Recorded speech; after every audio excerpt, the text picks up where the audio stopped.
안녕하세요. 하루제장 말씀 셔틀입니다. 오늘은 창세기 19장, 20장, 21장을 한번 함께 밑줄 치면서 읽어보도록 하겠습니다. 우리 지난번에 이 앞장의 18장에서는 하나님께서 이 소돔과 고모라에 대한 죄악이 심히 무겁기 때문에 이제 심판하시려고 했는데 아브라함이 계속 간구하여서 결국 의인 10명, 10명까지만 있다 하더라도 멸하지 않겠다 라고 하나님과 아브라함이 약속을 한 상태입니다. 그래서 이 소돔에 어떤 일이 벌어지는지 19장을 통해 알아보도록 하겠습니다.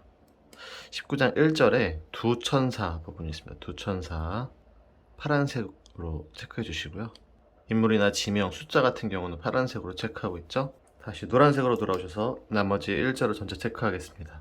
저녁 때에 그 두 천사가 소돔에 이르니 마침 롯이 소돔 성문에 앉아 있다가 그들을 보고 일어나 영접하고 땅에 엎드려 절하며. 지금 아브라함의 조카 롯에게 두 천사가 찾아갔죠. 롯이 소돔에 살고 있었기 때문에.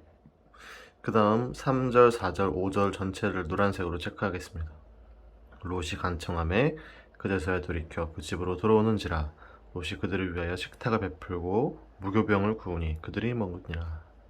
롯이 천사들을 대접하고 있는데 이제 밖에 사람들이 찾아옵니다. 4절 그들이 눕기 전에 그 성 사람 곧 소돔 백성들이 노소를 막론하고 원근에서 다 모여 그 집을 애워싸고. 5절 롯을 부르고 그에게 이르되 오늘 밤에 내게 온 사람들이 어디 있느냐 이끌어내라 우리가 그들을 상관하리라. 롯에게 찾아온 두 천사를 소돔 사람들이 다 모여서 당장 끌어내라고 아우성을 치고 있는데요. 여기서 이 상관하리라, 그들을 상관하리라 라는 뜻은 어떤 동성애적인 성관계를 이야기합니다. 소돔이 아주 타락한 상태이기 때문에 아름답게 생긴 두 천사를 보고 이런 성관계를 위해서 이들을 끌어내려는 장면이죠. 그 다음 노란색으로 10절 체크하겠습니다. 그 사람들이 손을 내밀어 롯을 집으로 끌어들이고 문을 닫고.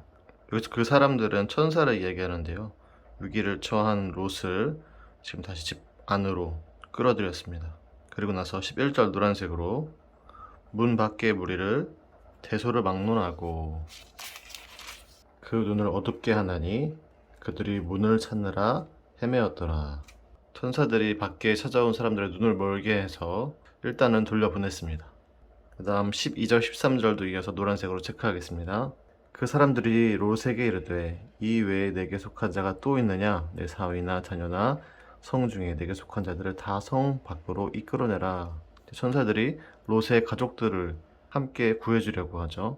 13절도 이어서 그들에 대한 부르짖음이 여호와 앞에 크므로 여호와께서 이곳을 멸하시려고 우리를 보내셨나니 우리가 멸하리라.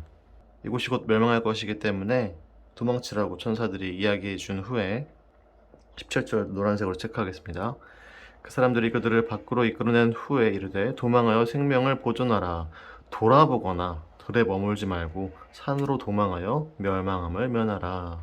이곳 소돔이 상당히 부유한 곳이라고 했잖아요. 고대 그 지방에서 가장 부유하고 살기 좋은 곳으로 마치 에덴 동산처럼 보이는 곳이었는데 그곳에 미련을 두지 말고 돌아보지도 말고 들에 머물지도 말고 아예 떠나서 산으로 도망하라 라고 천사가 주의할 점을 이야기하고 있습니다. 자, 그 다음 파란색으로 23절에 소알 체크하겠습니다. 롯이 소알에 들어갔는데 또 24절에 또 파란색으로 소돔과 고모라. 나머지 24절은 노란색으로요. 여호와께서 하늘 곧 여호와께로부터 유황과 불을 소돔과 고모라에 비같이 내리사. 이제 롯은 소알이라는 곳으로 도망을 가고 있는데 이 소돔과 고모라에는 재앙이 찾아오죠. 고모라는 이 소돔 근처에 있는 도시입니다. 이곳의 위치는 지금 사해, 염해 부근으로 추정됩니다. 그곳에 아주 강력한 지진이 일어나서 그 집안이 다 가라앉고 또 가스와 석유가 새어나오면서 불이 붙고 그것들이 유황과 불처럼 폭발하여 떨어지는 장면들을 연상해 볼 수 있겠습니다. 이 소돔과 고모라는 주변의 땅이 다 소금으로 되어 있기 때문에 아주 부유할 수 있었는데요. 그런 소금으로 된 돌, 소금 기둥들이 많이 있는 곳이죠. 그 다음 26절 노란색으로 체크해 보겠습니다. 26절 롯의 아내는 뒤를 돌아보았으므로 소금 기둥이 되었더라. 근데 천사가 아까 17절에서 한 주의사항을 롯의 아내가 지키지 못했죠. 아마도 정말 부유하고 풍요로웠던 그 소돔 땅에 대한 마음이 남아있었던 것 같습니다. 그래서 롯의 아내가 뒤를 돌아보는 행위로 말미암아 그곳에 많이 있던 소금 기둥 중에 하나가 되었다고 이야기를 하고 있죠. 그 다음 빨간색으로 중요한 색깔 빨간색으로 29절 뒷부분 하나님부터 체크하겠습니다. 29절 중간에 하나님이 아브라함을 생각하사 롯을 그 엎으시는 중에 내보내셨더라. 이 하나님께서 아브라함의 조카 롯을 이 와중에서 구해주신 사건이었습니다. 근데 여기서 이제 도망친 롯과 그 두 딸들에게 좋지 않은 일이 벌어지게 되죠. 31절, 32절을 노란색으로 체크해 보겠습니다. 31절 큰 딸이 작은 딸에게 이르되 우리 아버지는 늙으셨고 온 세상의 도리를 따라 우리의 배필될 사람이 이 땅에는 없으니 32절 우리가 우리 아버지에게 술을 마시게 하고 동침하여 우리 아버지로 말미암아 후손을 이어가자 하고 33절 뒷부분에 노란색으로 체크해 보겠습니다. 그러나 그 아버지는 그 딸이 눕고 일어나는 것을 깨닫지 못하였더라. 이전에 롯의 아내가 소금 기둥이 되어버렸기 때문에 롯과 두 딸 사이에서 근친상관이라는 일이 벌어지게 되었습니다. 이 부분에 있어서는 두 가지 신학적 해석이 있는데요. 첫 번째는 이 두 딸이 정말 성적으로 타락했던 소돔과 고모라에서 자랐기 때문에 그러한 문화의 영향을 받았을 것이다. 이 두 딸의 행동을 악행으로 보는 해석이 있습니다. 사실 이곳을 조금만 벗어나도 자신의 배필이 될 남자를 찾을 수 있었을 텐데도 그런 시도보다는 아버지와의 근친상간을 아무렇지도 않게 생각하는 문화가 이미 이 가정 안에 스며들었다는 것이죠. 이렇게 악행으로 바라보는 해석이고요. 두 번째 해석은 이것이 어떤 성적인 욕구가 목적이 아니고 어떤 생존을 위한 것이기 때문에 죄라고 볼 수 없다라고 해석하는 사람들도 있습니다. 창세기에 이제 아담과 하와부터 이제 자손을 낳고 번성해 가기 시작하는데 처음에는 아담과 하와 둘에서 시작하니까 아무래도 근친을 통한 결혼이 있었을 수밖에 없죠. 또 노아의 홍수 이후에 노아의 자손들이 세상 곳곳으로 퍼져나갈 때도 초기에는 근친이 허용될 수밖에 없는 생존적인 상황이 있었습니다. 그래서 이 두 딸에게도 어떤 그런 생존을 위한 목적이었다면 또 아버지도 그것을 알지 못했다면 악행으로 보기에는 좀 무리가 있지 않나 라고 해석하시는 분들도 계시고 아니면 전처럼 소돔의 영향을 받은 악행이다 라고 보시는 분들도 있습니다. 어찌되었건 이 사건으로 인해서 두 딸이 임신하고 자손들이 퍼지게 되는데요. 36절을 노란색으로 체크하겠습니다. 롯의 두 딸이 아버지로 말미암아 임신하고 그 다음 파란색 형광펜으로 37절에 모압 체크해 보겠습니다. 모압, 가운데 모압, 뒤쪽에도 모압 체크해 주시고 38절에는 베남미 파란색으로 뒤쪽에는 암몬 모압, 베남미, 암몬 이렇게 체크해 주시고요. 나머지는 전체 노란색으로 체크해 볼게요. 37절부터 큰 딸은 아들을 낳아 이름을 모압이라 하였으니 오늘날 모압의 조상이요. 38절 작은 딸도 아들을 낳아 이름을 베남미라 하였으니 오늘날 암몬 자손의 조상이었더라. 이렇게 모압과 암몬이라는 그 후대 이스라엘의 이방 나라들의 조상이 된 것이죠. 다음 창세기 20장 가도록 하겠습니다. 파란색 형광펜으로 돌아오셔서 20장 1절에 네게브 땅 장소가 나오죠. 그다음 그 밑에 그랄 네게브 땅에 있는 그랄에 도착하게 됩니다. 그리고 그 밑에 2절에 아비멜렉도 파란색으로 함께 체크하고 갈게요. 아비멜렉 네게브 땅 그랄에서 아비멜렉을 만나게 되는 이야기입니다.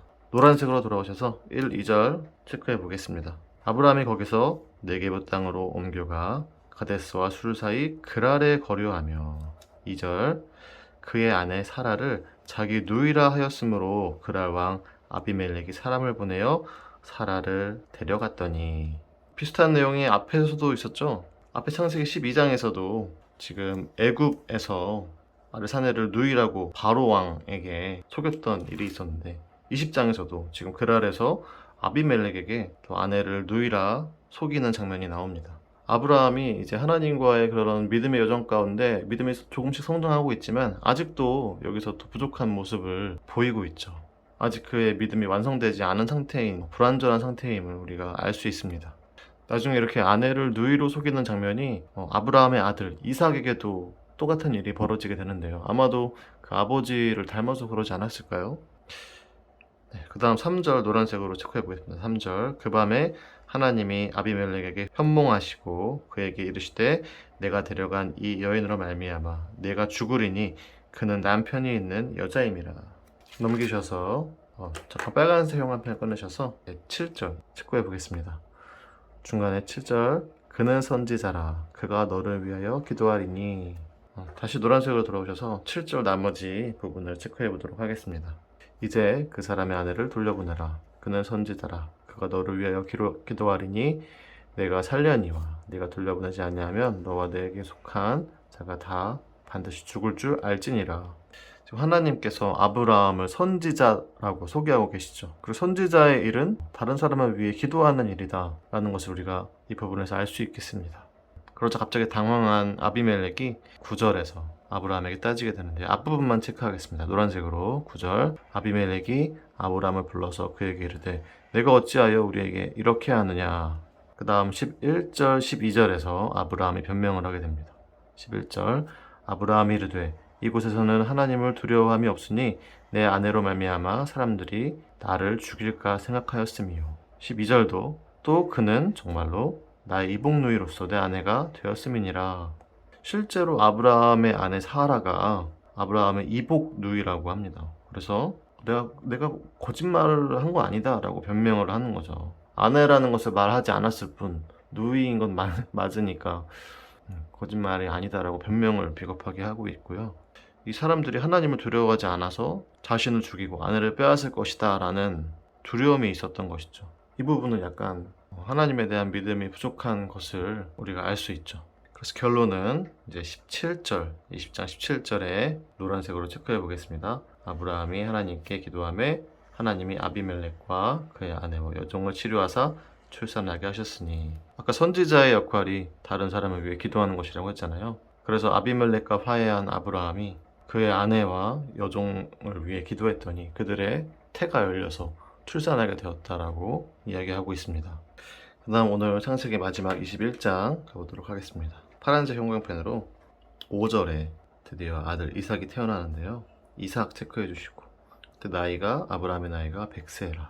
100세 체크해 주시면 되겠습니다. 돌아오셔서 노란색으로 5절 체크하겠습니다. 아브라함이 그의 아들 이삭이 그에게 태어날 때 100세라. 6절도 체크하겠습니다. 사라가 이르되 하나님이 나를 웃게 하시니 까지. 그러니까 하나님이 나를 웃게 하셔서 이제 아들 이름을 이삭이다. 웃음이라는 뜻이죠. 사실 이 이름은 앞에 17장에서 이미 하나님께서 아브람을 아브라함으로 사레를 사라로 계명하실 때 이삭이라는 이름도 이미 지어주셨죠. 사실 사라와 아브라함도 그 100세에 아들 낳는다는 것이 믿기지 않았기 때문에 그냥 약간 비웃음으로 웃은 거잖아요. 근데 이제는 정말 비웃음이 아닌 행복으로 웃게 하신다 라는 이중적인 의미가 있는 것이죠. 그 다음 9절 체크해 보겠습니다. 노란색으로 사라가 본즉 아브라함의 아들 애굽 여인 하갈의 아들이 이삭을 놀리는지라. 이 이삭이 태어날지 모르고 첩을 들여서 하갈에게서 태어난 이스마엘이 있었죠. 근데 그 이스마엘이 지금 태어난 이삭을 자꾸 놀리고 괴롭히는 장면이 나옵니다. 그러자 10절 앞부분만 체크해 보겠습니다. 그가 아브라함에게 이르되 이 여종과 그 아들을 내쫓으라. 그래서 아브라함이 이제 근심을 하게 되는데 하나님께서 직접 말씀하시죠. 12절 앞부분만 체크해 보시면 하나님이 아브라함에게 이르시되 까지만 하시고 밑에 줄에 사라가 내게 이른 말을 다 들으라. 사실 이 사라의 아들 이삭을 통해서 기업을 얻게 해주시겠다라고 약속해 주신 분은 하나님이기 때문에 이 사라의 말을 들으라고 지금 하나님께서 이야기하시죠. 그래서 이제 아브라함도 어쩔 수 없이 이들을 내쫓게 되는데요. 파란색 형광펜으로 14절에 브엘세바 광야 체크해 보시겠습니다. 브엘세바. 다시 노란색으로 돌아오셔서 노란색 전체 14절 체크해 보겠습니다. 아브라함이 아침에 일찍 일어나 떡과 물 한 가죽부대를 가져다가 하갈의 어깨에 메어주고 그 아이를 데리고 가게 하니 하갈이 나가서 브엘세바 광야에서 방황하더니.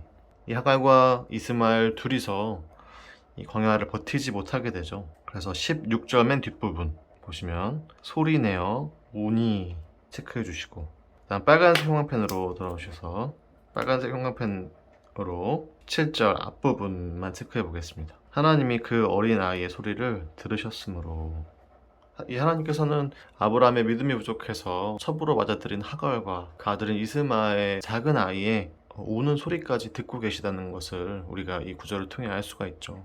하나님께서 우리의 작은 신음에도 응답하신다라는 그 사실을 이런 본문을 통해서 알 수 있는 것 같습니다. 그 다음 넘기셔서 18절 뒷부분만 체크해 보시겠습니다. 그가 큰 민족을 이루게 하리라. 그리고 20절도 체크해 주시겠습니다. 노란색으로 하나님이 그 아이와 함께 계심에 그가 장성하여 광야에서 거주하며 활 쏘는 자가 되었더니. 그리고 파란색 형광펜으로 21절에 파란 광야까지만 체크해 주시겠습니다. 그리고 계속 이 지금 여기 이름이 안 나오기 때문에 그 검은색 펜으로 한 20장 옆부분 빈 공간에 이스마엘이라고 적어 보겠습니다. 이스마엘.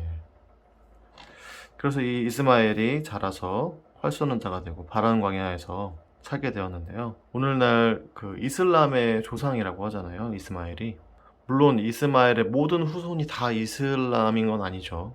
이스마엘의 후손 중에서도 개신교, 기독교가 있을 수 있고, 또 이스마엘 후손 중에서 다른 종교인들이 있을 수 있지만 대부분 이제 중동 지방에 퍼졌기 때문에 이슬람 종교의 조상이 이스마엘이다 라고 이야기하는 거 우리가 들어볼 수 있습니다. 그냥 지금 그들이 그렇게 그 지역에 퍼져서 살기 때문에 우리 조상으로 보는 것이지 어떤 혈통의 어떤 구원이나 저주의 능력이 있는 것은 아닙니다. 이삭의 후손이 다 구원을 받는 건 또 아니니까요. 그들 중에서 믿는 자는 또 구원받고 그렇지 않은 자들도 있는 것이죠. 그 다음 파란색 형광펜으로 들어오셔서 22절에 다시 아비멜렉이 나옵니다. 뒤에 비골이 나오긴 하는데 중요하지 않기 때문에 노란색으로 나머지 체크하겠습니다. 22절 전체를 그때 아비멜렉과 그 군대 장관 비골이 아브라함에게 말하여 이르되 내가 무슨 일을 하든지 하나님이 너와 함께 계시도다.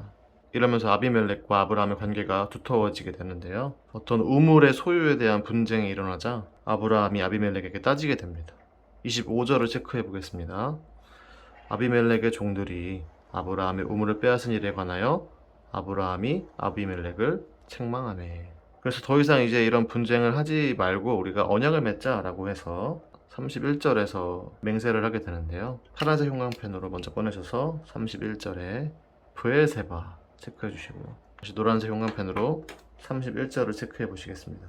두 사람이 거기서 서로 맹세하였으므로 그곳을 브엘세바라 이름하였더라. 그래서 브엘세바 언약을 맺게 되고요.